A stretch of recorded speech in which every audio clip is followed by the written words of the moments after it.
Let's talk today about how to connect with your own sense of purpose. We have a moon in Capricorn, bringing a focus to purpose, results, how we create and construct things that can give structure to our lives, give us a sense of direction, a sense of a goal that we might be working toward. So I'm Marina Orms here with your Astro Vibe for a Friday, August 16th. And we've had a lot of energies of shift and change this week. We had a mutable grand cross involving Mars Jupiter conjunction in the middle of the week. We had a first quarter moon in Scorpio on Monday. So shift and change are the themes of the week. And not just shift and change, but really why? What is the bigger picture of why we are being asked to change?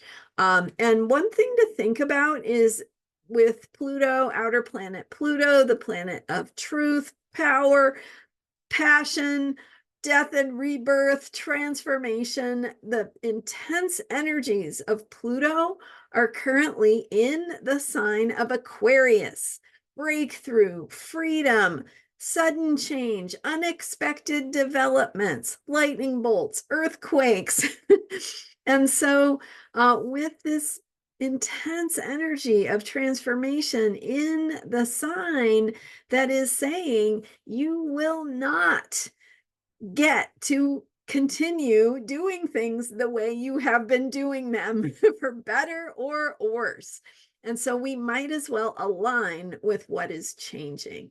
And when we think about this in positive ways, thinking about the way that we want things to change. What would a vision for an ideal world look like? That is what we get to think about right now. And we get after a few weeks of Pluto returning to Capricorn, we have that energy of change and breakthrough and innovation and focusing on the future for the next 19 years. So big stuff here. And I had a video recently. I shared it on Sunday, August 11th. And it really gave you some important information about the upcoming time Pluto will be spending in Capricorn. Really significant in terms of how we think about this moment in history, right? And what's unfolding with the presidential election and just society in general, culture, and really how we think about reality, the way that those things are changing, and the way we will have some more work to do with Pluto in Capricorn. So I gave you really a deep dive into some very, very important things to understand for the coming months in that August 11th video. And I'll see if I can get the exact title of the video for you, because I can't hold everything in my mind all the time. But so I'll get that.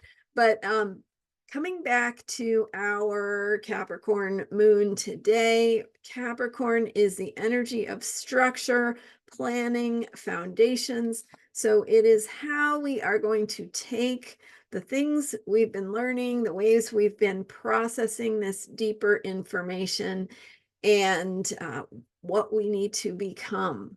So in other words, and I've been saying this in different ways, but I'll just try articulating it again because I think it's so, so important. When we think about what kind of future we want to live in, we must be willing, if we want to manifest that future, if we want to participate in creating that future, we must be willing to get out of the way of what the future looks like, because we have preconceived notions about how we think things work. And this is an energy that across the board we will have to get on board with sooner or later. So we might as well start thinking about it now. That the way we have done things and the way we have thought about things, all of us, whatever it is, whatever your thinking is, the way you have thought about things in the past will not be the way that they work in the future.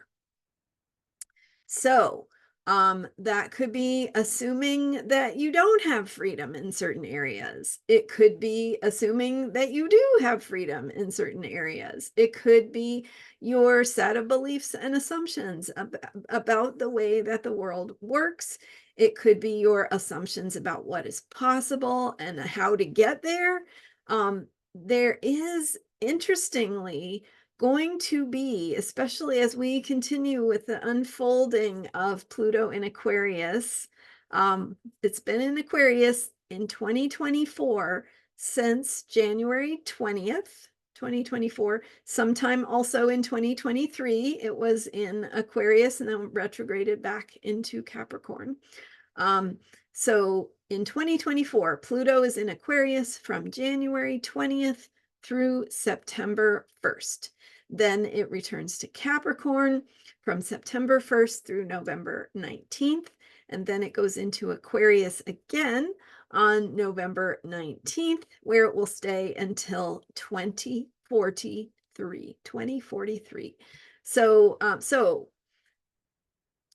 the way that things manifest and manifested with Pluto in Capricorn, and this is some of what I was getting at in my August 11th video, about, it's driving me crazy that I can't remember the title of that video. I will get it for you here. Okay, let me see here. Completing 17 years of transformation. Pluto re-enters Capricorn September 1st, 24.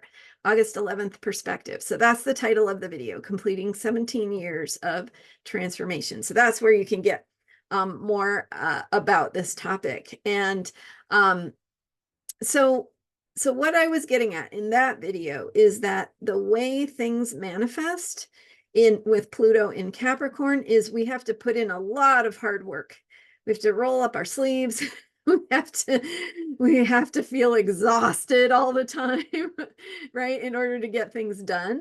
Whereas once Pluto goes into Aquarius, where it actually is now, but once it goes again into Aquarius on November 19th and stays there for the years to come, the way that we manifest things will be more like the way that earthquakes happen. So it is more like you are working slowly, changing, shifting, energy is coming, but it doesn't really go anywhere. And things under the surface are building, gathering momentum, right? The pressure of the earthquake is building. And then one day it just happens. So what that looks like is sudden change, unexpected developments, things manifesting out of the blue. So when we think about manifestation and the way that things will manifest from out of the blue, instead of that they will only manifest if we are exhausted and serious and hardworking all the time, they get, interestingly enough, things will manifest more from our choice to be open, free, spacious, joyful, right? Some of the things that we're seeing emerging in the collective. Here's another interesting thing is the word weird, right? Which is I think it's so interesting. Like that is, I was telling a friend the other day that it was like the ultimate insult when I was 4 years old, right? To call somebody a weirdo.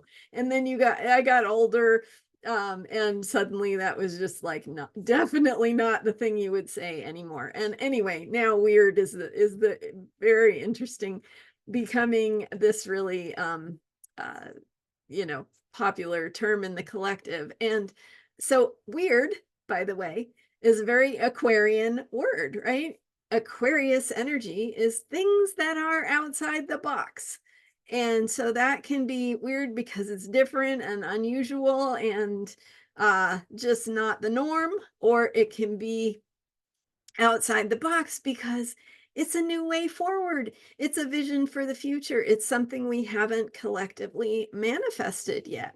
And so uh so what I'm getting at is that we're going to be thinking about manifestation and needing to create the outcomes and results we want um in different ways.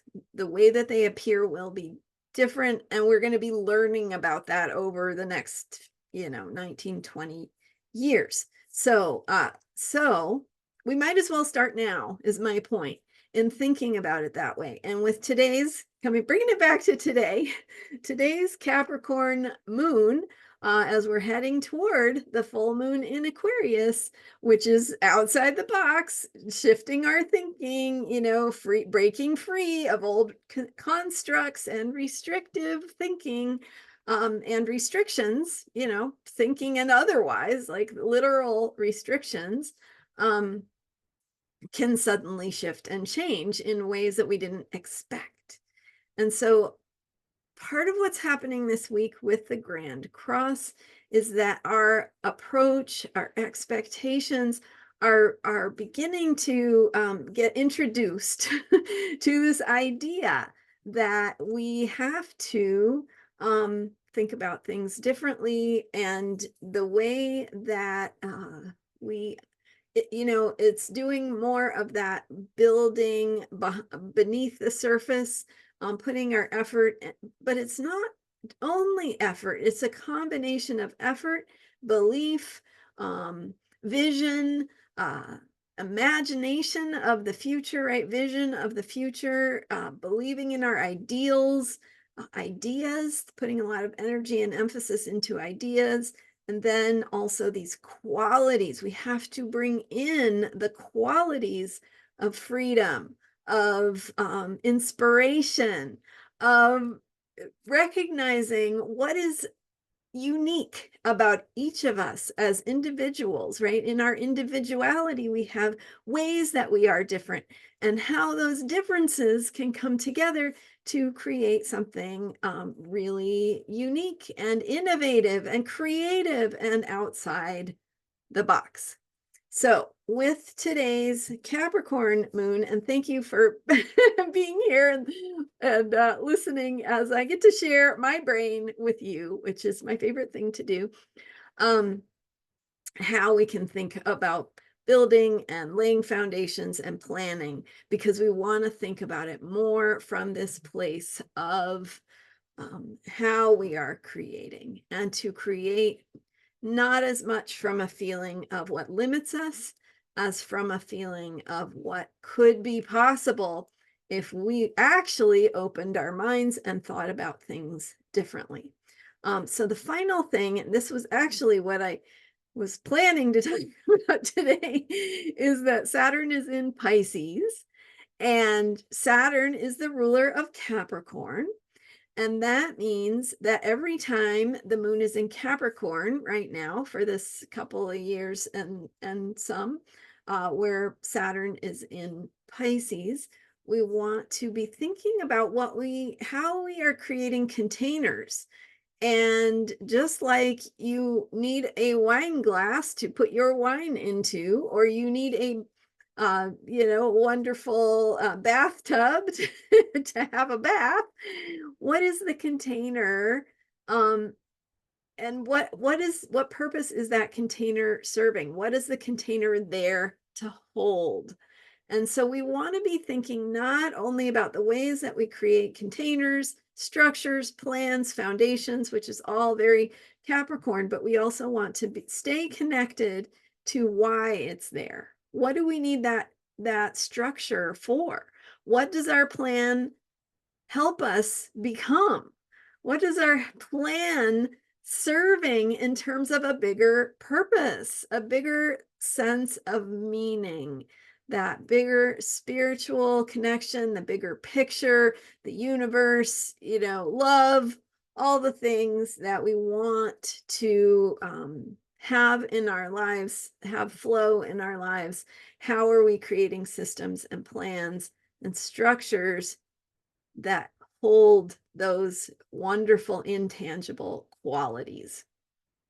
And so I don't have the answers. I don't know how you will do that. Maybe I'll think about that for the future, but hopefully that gets you thinking in a way that is productive for you, and thinking about how to lay foundations for being an agent of change, what you want things to become if they are going to change, and how you can participate in creating that change. Change is not always a bad thing, right? Change can be a really, really positive thing when we are inviting in the future that is really much more wonderful than we might be afraid of. So we have the future that we can feel worried about, but we also have the future we can get excited about and inspired by. And this energy is reminding us to manifest from that sense of inspiration. All right, I think I've spoken enough today. Thank you so much for being here. I'm Marina Orms, and you can learn more about me at astrologyheals.com. I have availability right now to work with individuals, so we can do a one-on-one session just like this, working over a virtual private session and looking at your chart to see how you can best participate in being an agent of positive change for the future and connecting with the ideals and the vision that you want to call in and be part of creating. All right, astrologyheals.com, and thank you for subscribing. I'll see you next time with more astrology for unshakable self-care. Bye for now.